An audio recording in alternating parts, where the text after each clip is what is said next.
एक ज़माने में एक बहुत ही अमीर सल्तनत थी, जहाँ हर तरफ अमन था। वहाँ का बादशाह बहुत रहमदिल और इंसाफ पसंद था। उसकी रियाया उससे बहुत ज़्यादा खुश थी और हर तरफ खुशहाली थी। हर चेहरे पर खुशी नज़र आती थी।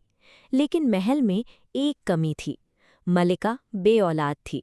बादशाह ने बहुत से हकीमों से इलाज करवाया, मगर मलिका को औलाद न हुई। बादशाह और मलिका दोनों बहुत परेशान रहते थे। उनकी यही ख्वाहिश थी कि उनकी भी एक खूबसूरत सी औलाद हो।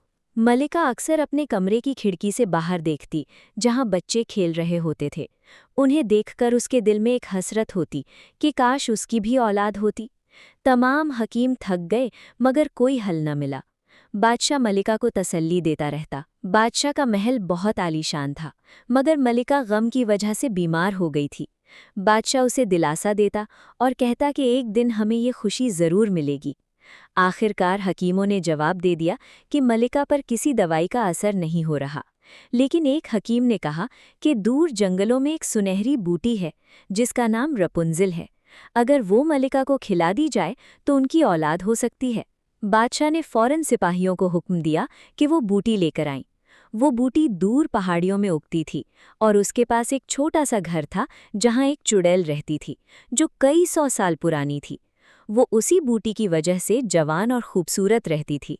जिस दिन चुड़ैल बूटी लेने वाली थी, उससे पहले ही सिपाही पहुंच गए और बूटी तोड़कर ले आए।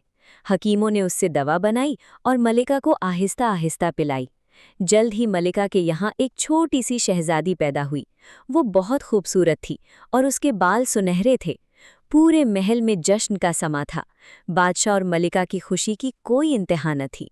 उधर जब चुड़ैल को बूटी न मिली तो वो गुस्से से पागल हो गई। उसे पता चला कि वो बूटी मलिका ने खाई है, जिसकी वजह से रपुंजिल पैदा हुई है। एक रात वो अंधेरे में घोड़े पर सवार होकर महल पहुंची और चुपके से अंदर घुस गई। उस वक्त मलिका ने प्यार से रपुंजिल को उसके कमरे में सुला दिया था। चुड़ैल, जिसका नाम गोथल था, चुपके से कमरे में गई और सोई हुई शहजादी को उठाकर अपने साथ ले गई। वो उसे एक ऊंचे मीनार में ले गई। सुबह जब मलिका कमरे में आई तो रपुंजिल गायब थी। वो रोने लगी और उसे ढूंढने लगी। पूरे महल में हलचल मच गई। बादशाह ने सिपाहियों को हुक्म दिया कि शहजादी को ढूंढें, मगर कहीं पता न चला। इस तरह कई साल गुजर गए। रपुंजिल अब 18 साल की हो चुकी थी। उसके लंबे सुनहरे बाल उसके पैरों से भी नीचे तक आते थे। वो उसी चुड़ैल को अपनी माँ समझती थी। वो बहुत खूबसूरत थी और अक्सर कहती कि वो बाहर की दुनिया देखना चाहती है, मगर चुड़ैल उसे मना करती और कहती कि बाहर की दुनिया बहुत खतरनाक है। वो अपने जादुई बालों के सहारे मीनार में ऊपर नीचे आती जाती थी और दीवारों पर सुनहरे सितारे बनाती रहती थी। उधर महल में उसके असली माँ बाप हर साल उसकी सालगिरह पर आसमान में दिए और लालटेन छोड़ते थे।